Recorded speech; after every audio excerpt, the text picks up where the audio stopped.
Mando agora outra dica para o povo tão fiel e para a turma da internet vou falar o que é cordel.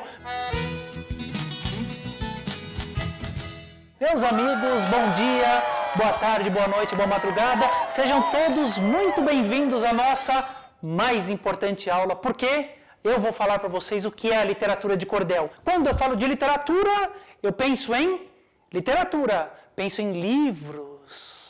E esses livros eu leio. E esses livros, onde que eu compro livros? Eu vou a bibliotecas, eu tenho acesso a livros, eu compro livros em livrarias. Agora eu vou falar da literatura de cordel. Quando eu penso em literatura de cordel, eu penso em livro? Não, eu penso em folheto. A forma tradicional do cordel é aquele formato do folheto, que é mais ou menos 1/4 de um papel A4. E esse folheto, ele é um pouco diferente do livro, porque o livro eu leio. E o folheto? Eu leio? Não, eu falo. Essa é a diferença do cordel para ti da literatura tradicional. Porque quem escreve a literatura de cordel, o profissional que faz literatura de cordel, chama-se cordelista. O que faz o repente chama-se repentista. E o cordelista, quando escreve um folheto, ele escreve, ele não improvisa, ele escreve, prepara, ele tem tempo de ver as rimas, ele tem tempo de consertar a métrica, ele faz sempre pensando numa audiência. Por isso que é muito comum quando a gente lê um folheto de cordel, ter alguma referência ao povo que está me ouvindo, uma história eu vou contar. É porque o cordelista ele escreve para uma audiência, para um ouvinte. Não é só a exclusividade da literatura de cordel escrever para um ouvinte. Por exemplo, quem escreve o texto do apresentador do telejornal está escrevendo para um ouvinte. O dramaturgo que escreve teatro está escrevendo para um ouvinte. Diferente do jornalista que escreve o jornal impresso, ele está escrevendo para um leitor. O cordelista está escrevendo para um ouvinte. Claro que todas essas manifestações que têm a mensagem direta para o ouvinte passam primeiro ao campo da leitura, certo? Literatura de cordel não tem livro, tem folheto. Esse folheto eu não leio individualmente, eu compartilho, leitura compartilhada. E onde que eu compro cordel? Se o livro eu compro na livraria, o cordel eu compro aonde? Pode falar, vamos. Feira, muito bem, o cordel eu compro em feira. E onde que eu comprava cordel há 30 anos ou há 40 anos?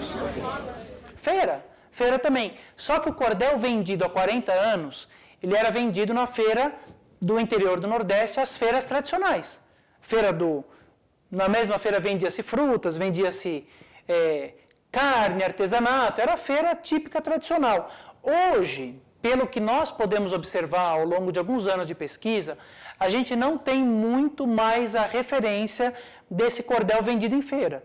Mas eu respondi para vocês aqui que hoje o cordel é vendido em feira. É vendido em feira, mas é uma feira diferente daquela feira do passado.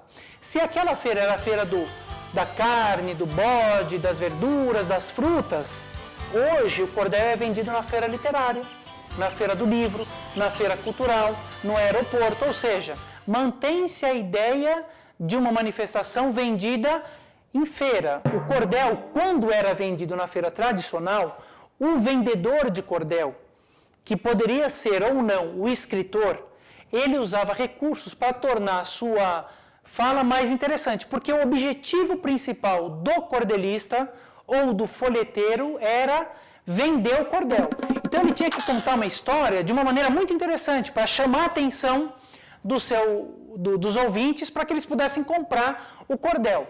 Então, basicamente, o cordel a gente pode dizer que é uma forma de poesia rimada, metrificada, impressa, porque é impressa em folheto, hoje tem livro, tem CD, tem internet, mas a forma tradicional é o folheto, e oral, de origem do interior do Nordeste, de alguns estados nordestinos.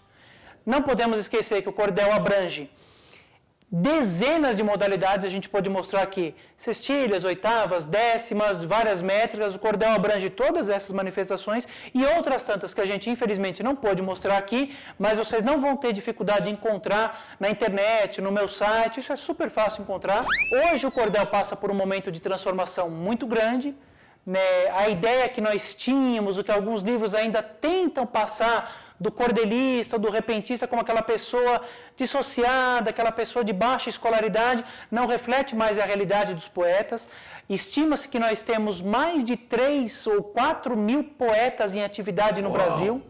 Então é uma manifestação de cultura popular tradicional extremamente intensa, que a gente em momento algum pode dizer que o cordel é uma coisa do passado. Porque se nós temos um contingente tão grande de poetas produzindo, é uma manifestação riquíssima, com uma expressão muito grande. Então agora é o momento, estamos vivendo nessa última década, um momento muito forte de afirmação das nossas culturas tradicionais em geral. Cultura indígena, cultura africana, as culturas tradicionais caipiras, caboclas, piraquaras, caiçaras e não podemos deixar de fora de jeito nenhum a cultura poética que vem do povo do interior do Nordeste, que eu vou lhes contar um segredo. Eu pude estudar ao longo de anos e anos pesquisando sobre o cordel e o repente e outras formas de poesia popular do mundo inteiro.